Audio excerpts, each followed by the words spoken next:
Welcome, everyone. How are you today? Some nice, easy music to get us going.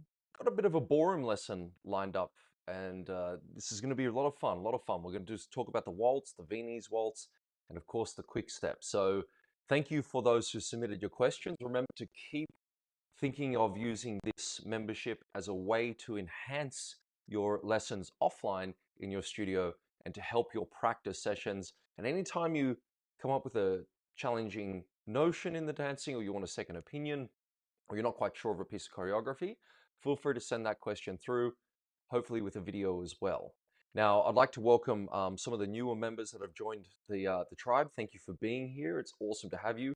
And I want to give a little special shout out to Ulrich. Thank you for coming back. It's good to see you. Sometimes dancing is a big revolving door of dance. This is what I coined it as. And over the 20 years of being in dance sport myself, and of course, running my own studio, I am very well versed in the fact that people come and go, right? So you might be in dancing for 3, 4, 5, 6, 10 years, 15 years. You have a break for whatever reason because life happens. And then boom, back in you come because we're addicted. Okay, so eventually you realize life is better when we dance, but sometimes we need to have that break, or life forces us to take a break some way. But it's great to have you back. So what I would like to do is get into the questions first of all. So we're going to start with the waltz today. And if I can just bring this next little bit up. Okay, so hey, where's my camera? What's going on? All right, so this is from Dave. Thank you for bringing this in. There's a couple of questions actually that you framed, but they're all around the same thing, so I'll go with those. Vaughan, hopefully my waltz is improving. See the video for your critique. We'll go through that in a moment. Why is there more sway with natural turns than reverse turns in the Viennese waltz? That's a good question. And why are the natural turns and reverse turns so different? Okay, so, and then there's a waltz question. So, first of all, the natural turns in where are we? The natural turns in the Viennese waltz, right? So, for those who are aware of this, if we just look at it this way here, so the Viennese waltz reverse turns, I'll do them towards the camera. This is not the exact alignment, but essentially they go forward, side, then we cross, and then back, side, and then we drag and close our feet. That's the reverse turn, okay? So it's turning to the left, forward, side, cross, back, side, together.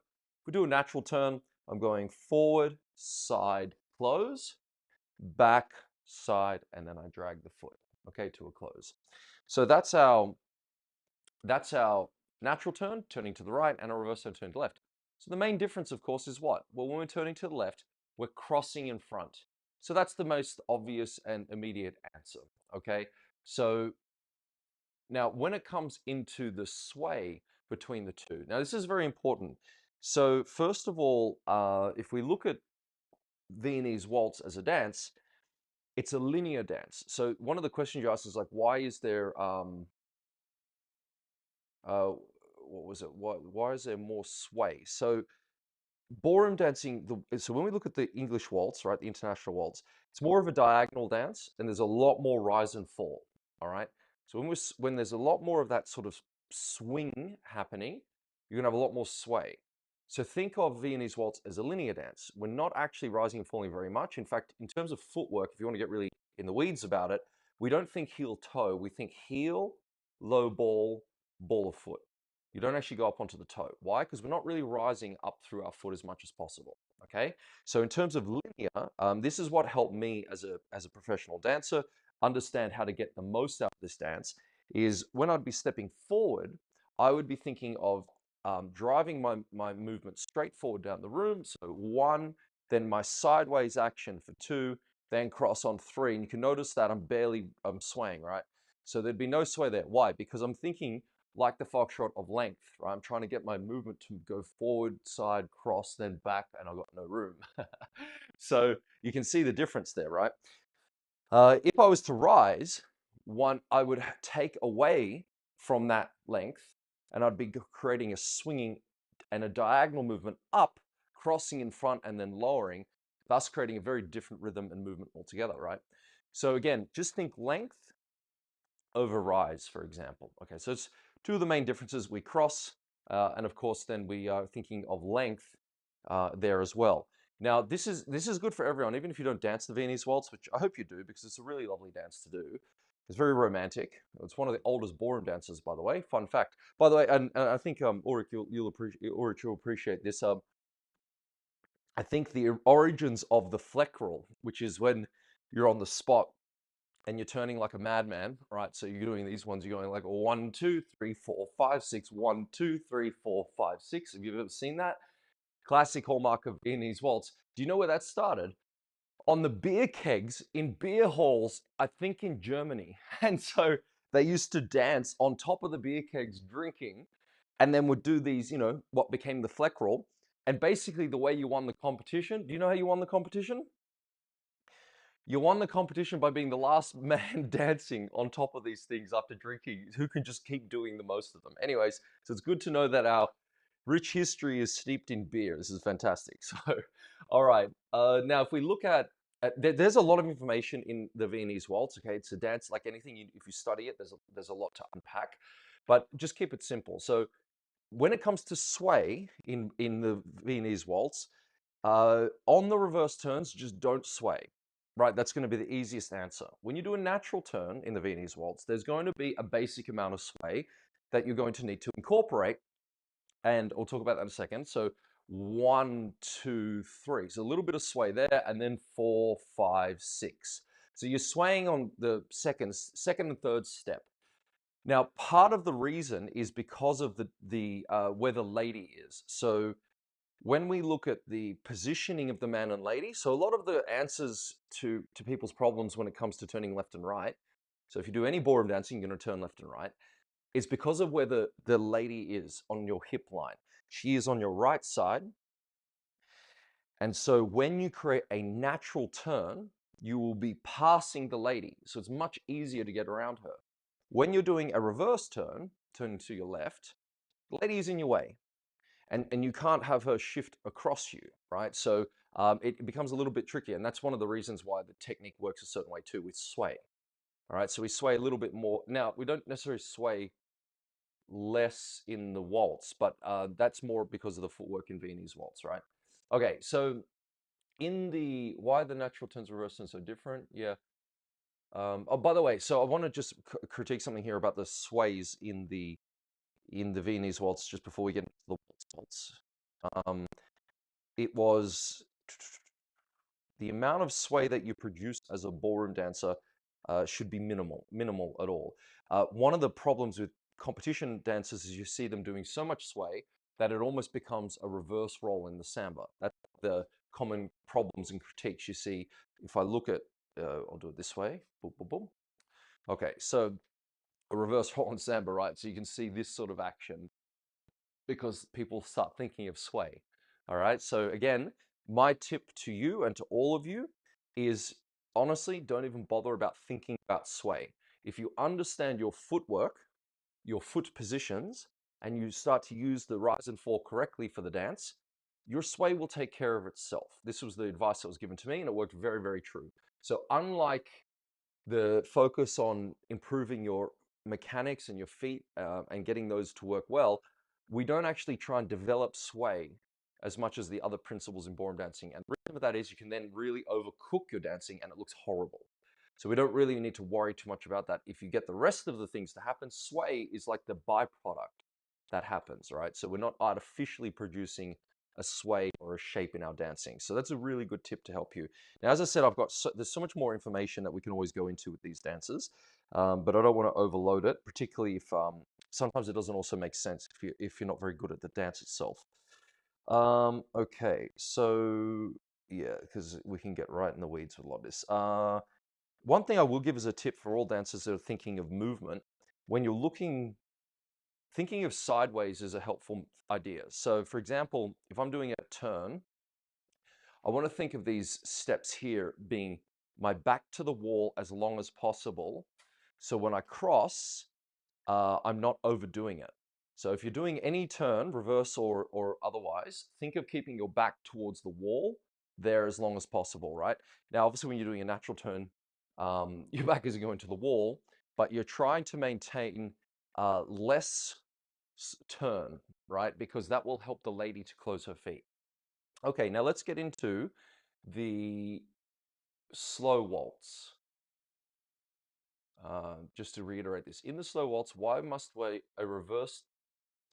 start a reverse turn by the man stepping straight ahead, but he can cut across the woman in the natural turn? Well, I understand what you're saying, but basically in both instances, you're stepping straight ahead because again, you try and think of sideways, right? So when you're dancing a natural turn, a reverse turn in the waltz, okay? So I'm going forward on step one. Now I use CBM on that, so my body's creating the turn, but my step is straight. Now remember, the lady's on your right side, so that's where we always get a bit of an issue, yeah? So the weight is a bit different, but I'm still thinking of stepping straight forward on one. My step is to the side on two, backing diag to wall, and then on three, I'll close with a swivel and back the line of dance, right? So there's my reverse turn. Now, because of the lady being sort of in your way, as a lady, always remember to turn your toe in just a little bit to assist the CBM, point where you want to finish, which is the line of dance, and then close, keeping your head to the left.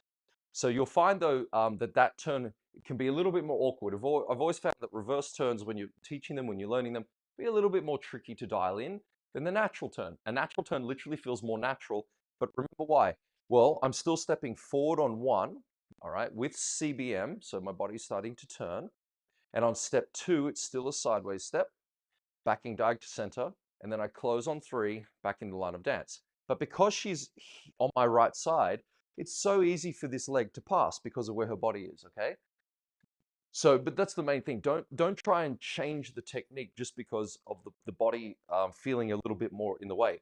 What I had experienced recently with a really lovely group class teachers, a private class of like 8 students, and they've been with me for a few years. They're all over 60. And what I found through really working through the feet properly, and this has been a common problem, is those left turns really sucked because a lot of them would go back like this. They'd go back on the ball of the foot. And so when they're trying to, as I'll be the lady now, if I'm trying to turn to the left, if I go back on the ball of the foot, I'm dictating this step. My heel lowers too early, and then the man hits me. Not only that, then the left turn is very difficult to do. So what I was making sure they would do is, first of all, step back on the toe, right? And then let that reach out, extend it, and that way the man could easily come around in the reverse turn. Do you understand? So the lady would move away from doing a ball of foot like that to the tip of the toe and being able to extend the leg out of the way. And by doing that, it was amazing, right? The man would not hit the lady, and the lady, of course, would create a free movement. And then vice versa. When the man goes backwards, what do you have to do?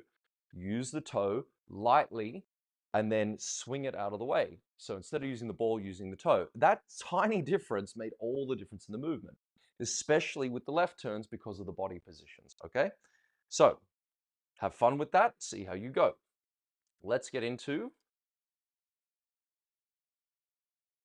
where are we?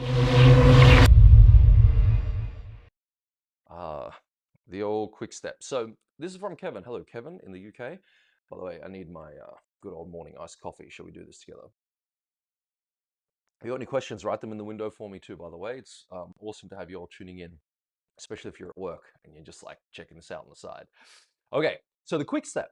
Does anyone here dance Pepperpots or scatter chasses? I recently, in the last month of February classes, I was teaching a crazy combination in the class. I was like, you know what, I'm gonna teach something fun. So, for those who can follow this, did a quarter turn to right, a doubled progressive chasse, a doubled forward lock into a natural turn, a tipple chasse. Then I taught them a Pepperpot into, sorry, then I taught them the woodpeckers into pendulum points and then the Pepperpot. It was a crazy class, very advanced choreography, and they're all like beginner dancers. But man, we had a ball, okay, just trying to do this. And I believe this question will link to a student who submitted one about pendulum points. So we'll talk about that in a minute. Now, the point is, can you demonstrate a scatter chasse with a Pepperpot ending? This is a very common step. And in fact, the Pepperpot, if you're not familiar with it, is one of the oldest steps within the sort of quick step genre, right? So it's been around for a long, long time. Now, I think of this step as more of a rhythmic step, and just to give a little bit more information, I won't go as in-depth at this as I already have on a YouTube video that I posted, literally Pepperpots and Quickstep. It is a deep dive tutorial on that specific step, footwork, tips, tricks, how to do it. But for everyone here, please understand the Pepperpot is something you'll come across if you do the Quickstep long enough. And I think of it as a rhythm because the step itself is a chasse and a lock. That's how it works. You can also use 2 chasses or 2 locks. But whatever happens, the rhythm doesn't change. It goes quick and quick, quick, quick. That's the rhythm. Quick and quick, quick, quick. Just try this with me. Quick and quick, quick, quick. Clap it again. Quick and quick, quick, quick. Now, what makes it a little tricky, just before we get into the scatter chasses, is that if we do little hops, so step hop, we've got quick and then quick, quick. You'll notice that locking action, that's where people lose their mind, right? They lose their mind, their will to live goes, because you have to slow that down. So step hop, quick and quick, quick, quick, and then slow. Now, you don't actually stop, but I'm just trying to make a point that we slow down on the lock. So on that locking action, you need to feel that there's a little bit more rise on the lock to help you slow down. So always remember that when we talk about rise and fall, you have to understand that rising up higher slows the movement down. And that's what we want to do. We want to slow the movement down. Okay, so when we look at a scatter chasse to right, I'm just going to do this from promenade, and I'm going to do very small steps because of the room. But if I do this as the man, I'm going forward on the right foot with 2 hops first. I'm just going to go step, hop, step, hop. Now, my right side, I do my scatter chasse. Quick, and then quick, quick. So I hop on that right foot. That prepares me to do my Pepperpot. Quick, quick, and then I can step forward slow, right, into like a natural turn, okay, and go off camera. So let's look at this scatter chasse very quickly. So we're using the right side of our body, okay, on the balls of the feet. So in fact, foot cam, right? Quick, and then quick, and then bend the knee a little bit and hop quick. Then the Pepperpot, quick, and quick, slow. Did I do the right timing? I didn't do the right timing there. God damn it. That happens sometimes when I'm doing it too slow. So I go quick and quick and quick, quick and quick. Oh my God. My coffee hasn't kicked in. What the hell? This is what the benefit of doing it live. Anyway, quick and quick, quick and quick, slow. And there we go, ladies and gentlemen. This is why don't ever let me come on these things without having a morning coffee. I had a good sleep though. That definitely helps. My Lord. Okay, so let's just do that again. Ready? So quick and quick, quick and quick, slow. Now, the good thing is about me making that mistake before is you're going to see that's the mistake you'll make too. You'll add a slow in unnecessarily, and it's very easy to ruin the Pepperpot. Now, in terms of the tips, when you're dancing quick step itself, the dance is very light. It's very bouncy. It's buoyant. So every time you dance, try to feel this. Right? Go on your toes. Do this if you're at work, right? Get onto your toes, the balls of your feet, I should say, not the toes, and just soften the knees, but shift your weight foot to foot.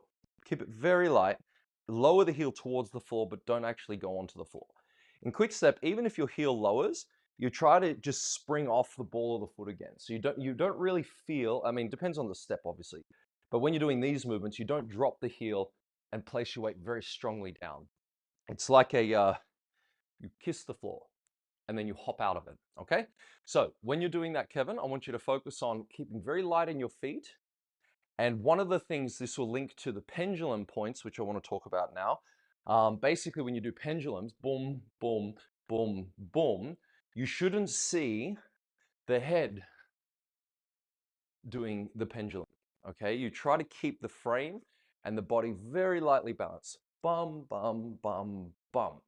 Now, the last step on the pendulum, so if we do it again, 1, 2, 3, you actually spring off and move on the last one. So you don't stay on the spot for all 4, even if they're turning, right? So you're going 1, 2, 3, 4.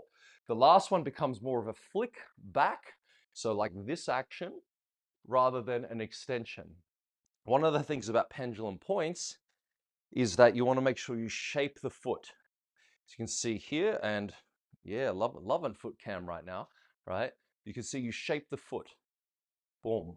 Okay, so you're pointing down a little bit. So you're not flicking the foot up, for example, right? That's an ugly ass pendulum point. So you're keeping it nice and light and you're going 1, 2, 3, 4. Now, if I do it properly, remember the last step's got to move. 1, 2, 3, then 4. And then I'm ready to go. Okay?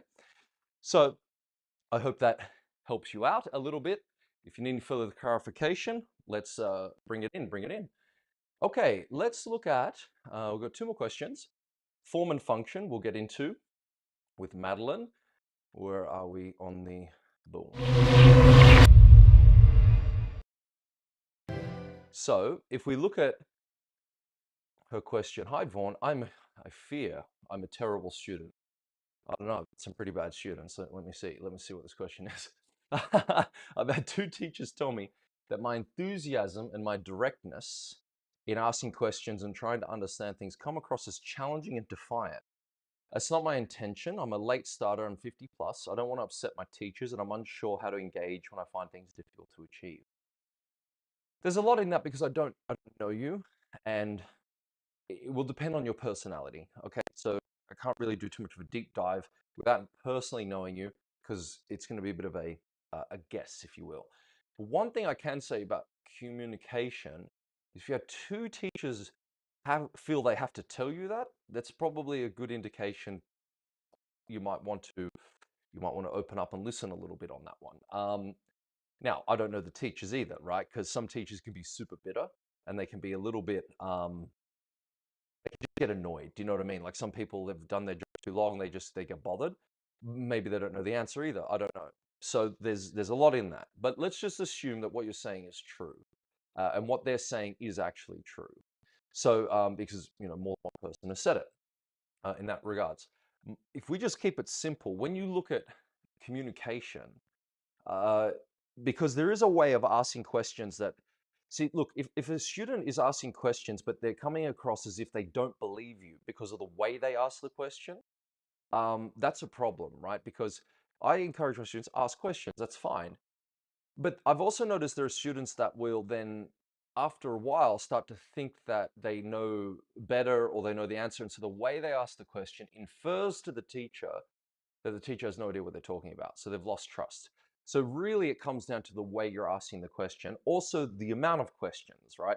So I would ask questions in my class, but you've got to do it in a way that is appealing to someone's ears, okay? You've got to do it in a way that uses good tone, that doesn't come across as defiant, all right? Because not all questions are good. You know they're saying that there's no stupid questions? Oh, there are definitely stupid questions, okay? So maybe calibrate yourself a little bit on how you do it, but there's nothing wrong with your enthusiasm, right? That's a great thing, I find. So, but again, it really just depends. And you yourself, are you a bitter person, right?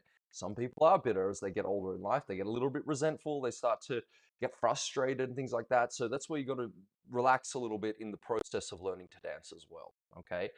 But it's great that you're enthusiastic about dancing. Okay.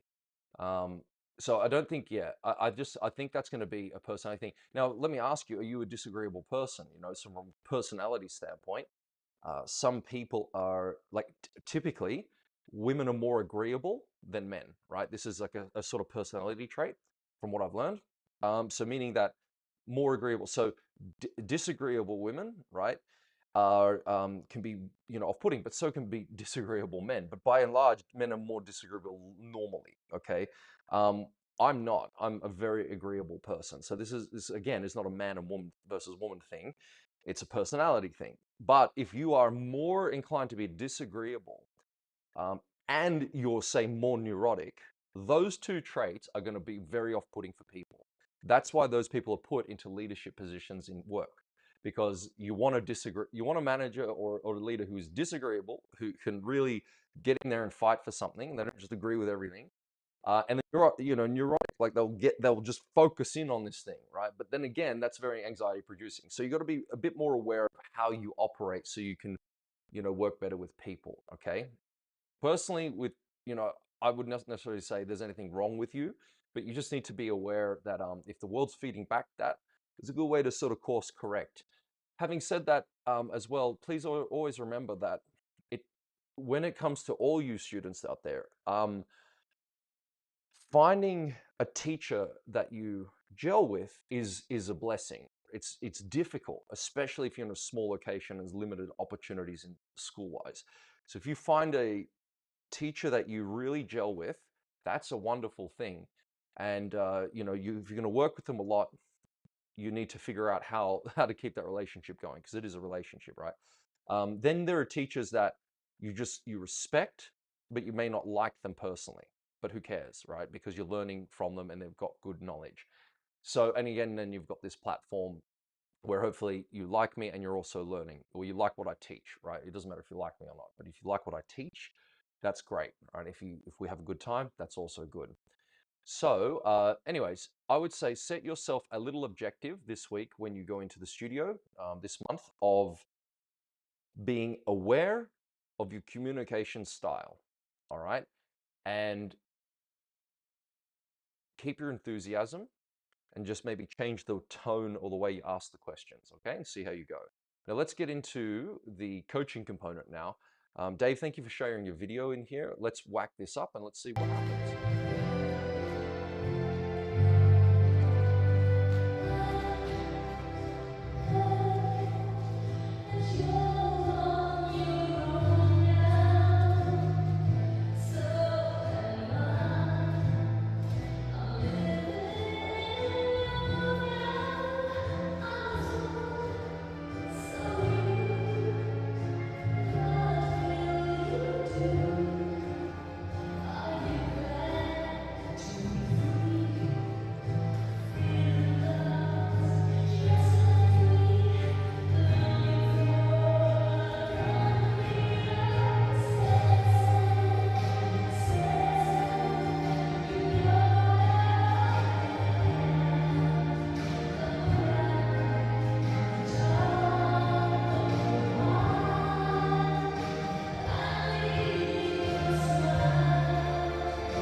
Okay, so look, thank you for sharing this. Now let's look at this a little bit. Your question, excuse me, where did it go?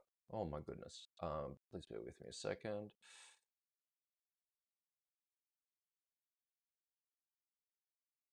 Okay, yes. Hopefully my Waltz is improving. Yeah, that's the first thing I've noticed, because over time, right, I've seen this. So there is actually improvements.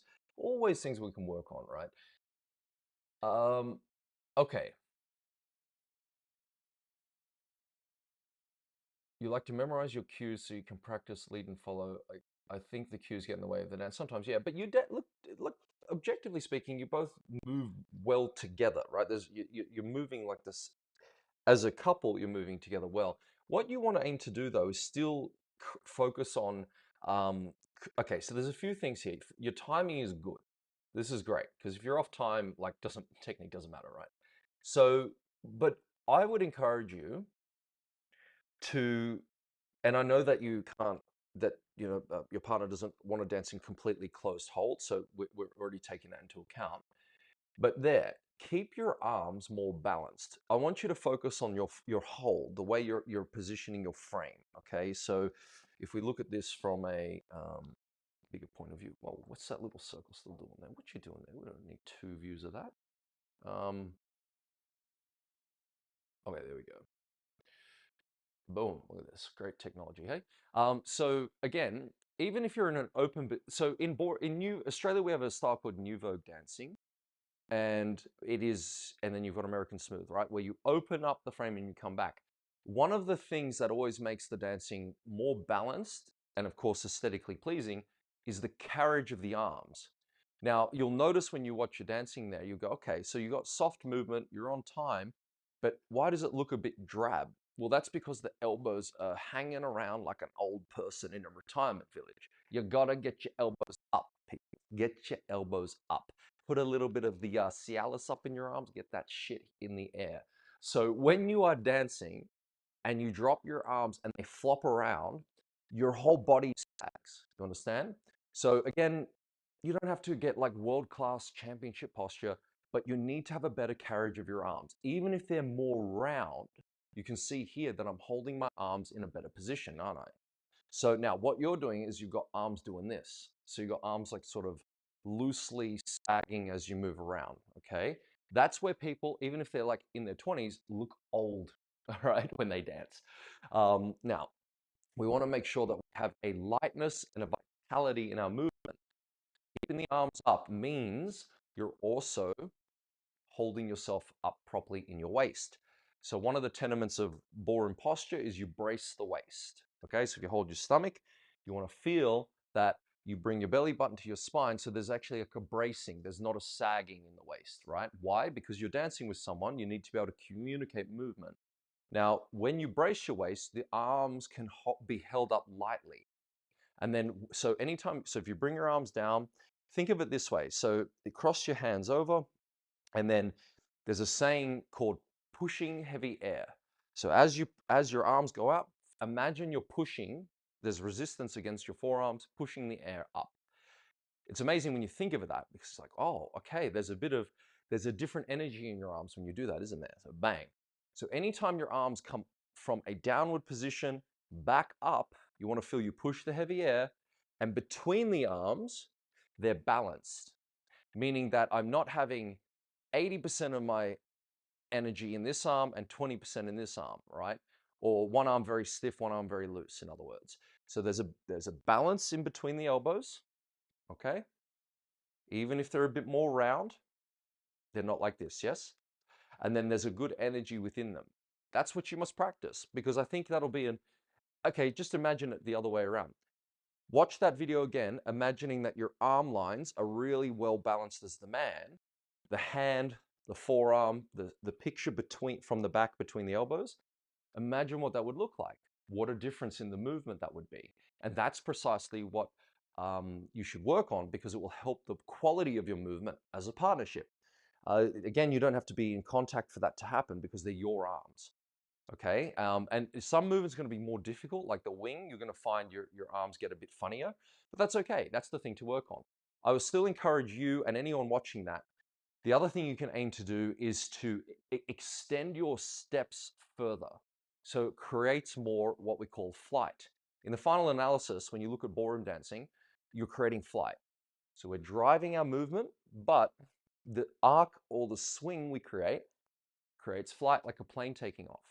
So if our steps are too short and we use the ball of our foot instead of the toe, like I mentioned earlier, your movement suffers. It becomes heavy and it becomes flat. Well, that's not flight, is it? There's no lift, so to speak. So what I would encourage you to do is, going forward and back, is to create a better driving action so you can roll out of the foot. So again, I didn't overstride, did I? I wasn't trying to go like massive step, opening the legs and all that sort of shit. So if that makes sense to you, think of going backwards, right? You're going to use a nice lowering action. You're going to fall, but you're going to extend that step by, let's say, an extra 10 centimeters, okay? So rather than going there on the toe, you'll go a little bit further. And you'll find by doing that, your body is pulled. That's a good thing. So that's plenty to work on, between the arm lines being more balanced, which is why video is good, and between that extra 10 centimeters in your step, you're going to notice a difference in the movement. And by the way, your partner is used to you dancing, so you don't have to have a discussion with her, but just notice that when you start doing this, it's going to make her move more too. So you might encounter new problems. Welcome to dance, my friend. Welcome to dance. Okay, so with that all said, it has been absolutely terrific having you here today. I'm very grateful that you've tuned in live, and particularly those in the replay as well. Thank you for being here. If someone would be kind enough to do some of the time codes, that would be great. And remember, use this as a tool, all right? A tool to help you improve. I know sometimes you might go, oh my God, like I haven't watched a video for a while, I haven't done this. That's okay. There are literally hundreds of videos here. It is not a competition, right? We're trying to get through this together over time. So I'm really grateful you're here. Thank you for all the work you've been doing. Make sure you tell your friends about this. Check out the videos coming up on YouTube. And if there's any videos you want me to go through for YouTube or to help you, let me know, okay? I do a series called Dance Decoded, where I take the best dances of a generation and I will go through things that we can practically use. So it's been awesome having you here. Dance with passion, people, and I'll see you in the next one.